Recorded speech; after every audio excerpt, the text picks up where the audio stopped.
यशोमती मैया के नंद लाला।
चिंता क्यों करती हो मैया, मैं हूँ ना।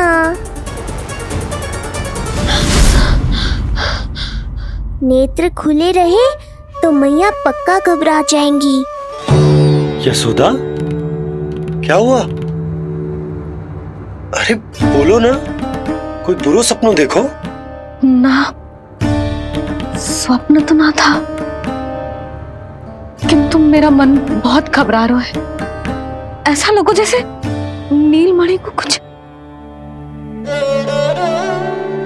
ये देखो, नीलमणि तो शांति से सो रहा है, तुम ना व्यर्थ ही व्याकुल हो रही।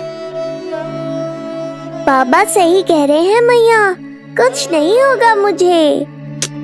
सुबह होने में अभी समय है, व्यर्थ की चिंता को झटक सो जाओ। अच्छा, ऐसे कैसे झटक दूं चिंता? नींद अचानक खुलो है मेरी, इसका अर्थ है अवश्य ही कोई बुरी दृष्टि है मेरे लल्ला पर।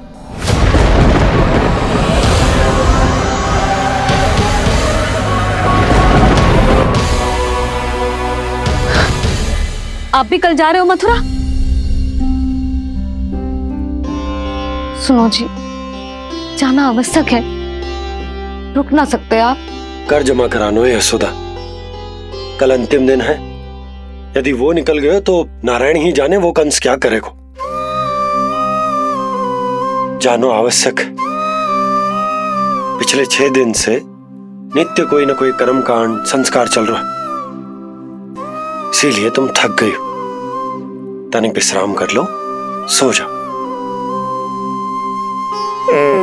देखो, नीलमणि भी यही कह रहा है कि मैया मोरी विश्राम कर लो, सो जाओ।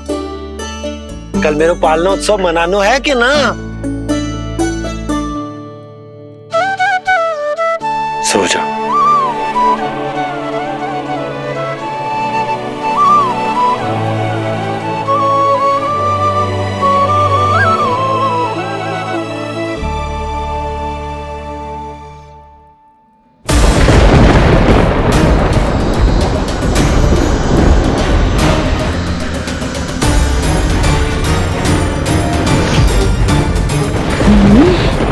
शिशु की गंध। पर अब तो भूख भी मिट गई है। एक रात का समय बचा है बालक, जी ले। कल सूर्य की पहली किरण के साथ अंतिम सांस लेगा तू।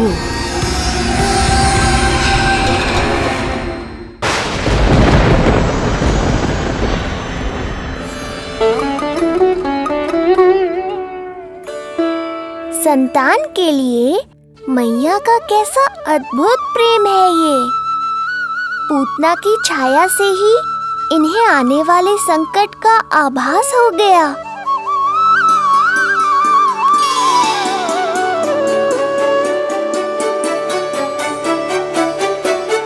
जब कोई बैलगाड़ी से यात्रा करता है तो गाड़ी पर चढ़ते ही सामान की गठरी नीचे रख देता है, उसे पूरे समय अपने सिर पे ढोते हुए यात्रा नहीं करता।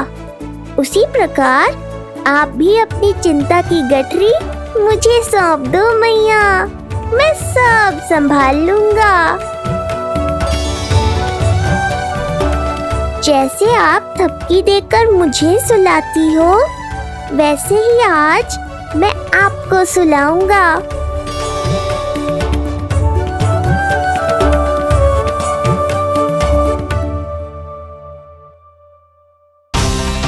वचन देता हूँ मैया, जिसने आज आपकी निद्रा भंग की है, कल उसे चिर निद्रा में सुला दूंगा मैं।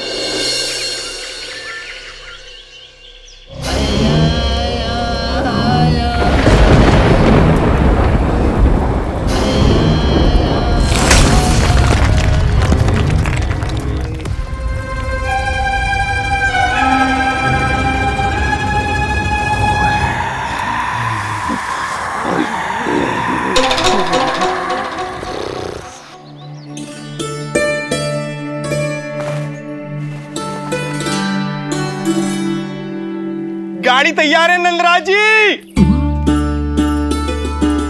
उपहार और मिठाइयाँ तो ठीक है, किंतु भोजन रखो है कि ना? हाँ भाभी, रख दियो है। और भोजन ऊपर रखो है कि मिठाई? भोजन ऊपर रखो है भाभी। मुझे लगो ही था, अब मिठाइयाँ पिचक जाएंगी ना? हाँ भाभी, तो अभी मिठाइयाँ ऊपर रख देते हैं। क्या होगा बंसी भैया, फिर मिठाइयों का रस भोजन में चला जाएगा ना? मैया, ऐसे पूछताछ करोगी तो हड़बड़ा तो जाएंगे ही। अरे भोला बंसी, अरे भोजन और मिठाइयों को अलग अलग रखो भाई। यही कह रही हो ना सुधा? अरे वाह, आज हमारा राजकुमार जल्दी उठ गए हो। इसे भी पता है पालना उत्सव में इसके बाबा ना होंगे इसके साथ, इसीलिए विदा करने आ गए हैं। फिर कोई ऐसो कर्मकांड ना होगो जब मैं ना हूं। बस आज जाने दे लल्ला, सबको जाकर अपने हाथों से मिठाइयां भेंट करूंगा और सबको बताऊंगा कि इतना सुंदर, इतना प्यारा लल्ला का बाबा बन गया मैं।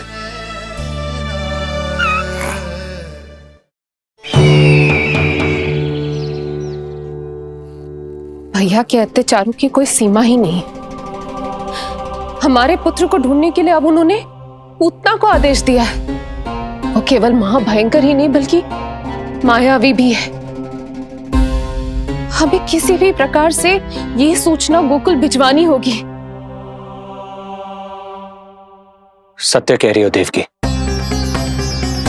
मुझे भाई नंद को किसी भी तरह सावधान करना ही होगा, किंतु कैसे?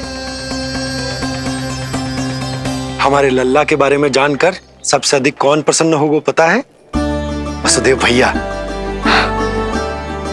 सत्य कहा आपने।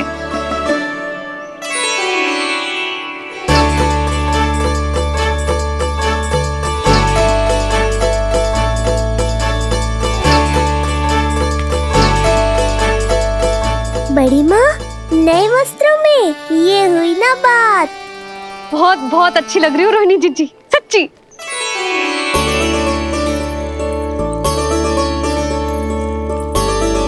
आपने जीवन में फिर से रुचि लेना आरंभ कर दियो है, ये जानकर वसुदेव भैया की प्रसन्नता दुगनी हो जाएगी।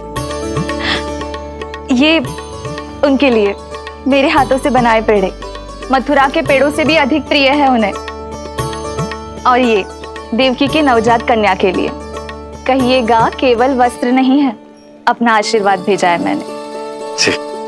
सच में यशोदा, नीलमणि एक आशा का दूत बनकर आया है मेरे जीवन में।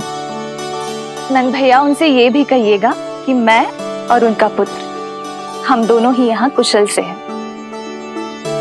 अगर ईश्वर ने चाहा तो शीघ्र ही उनसे मिलना संभव होगा। वसुदेव भैया और देवकी भाभी से बहुत सारी बातें करनी, यदि विलंब हो जाए तो चिंता मत कर। जाने से पहले अल्लाह को हृदय से तो लगा लो।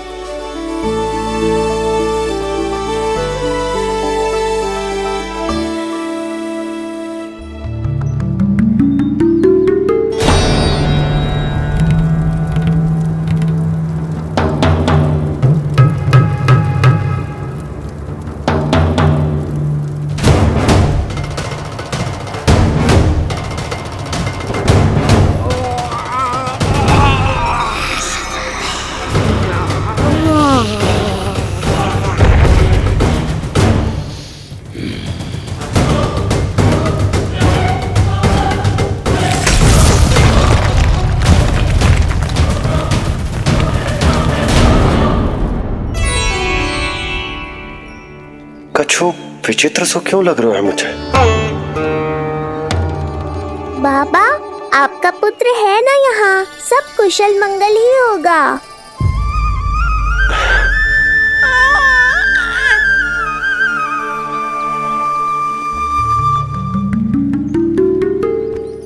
चलता हूँ। ध्यान रखो।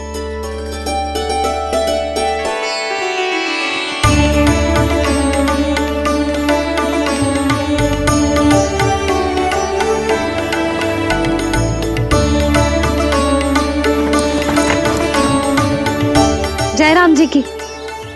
जय राम जी की।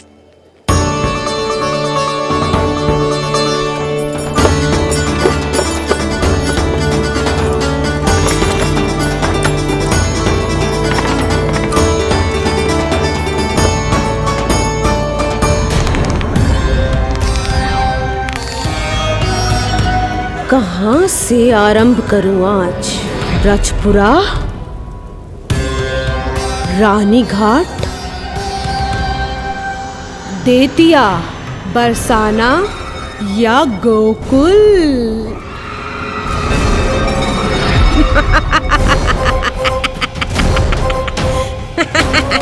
यही तो चाहता था मैं कि तुम यहाँ आओ।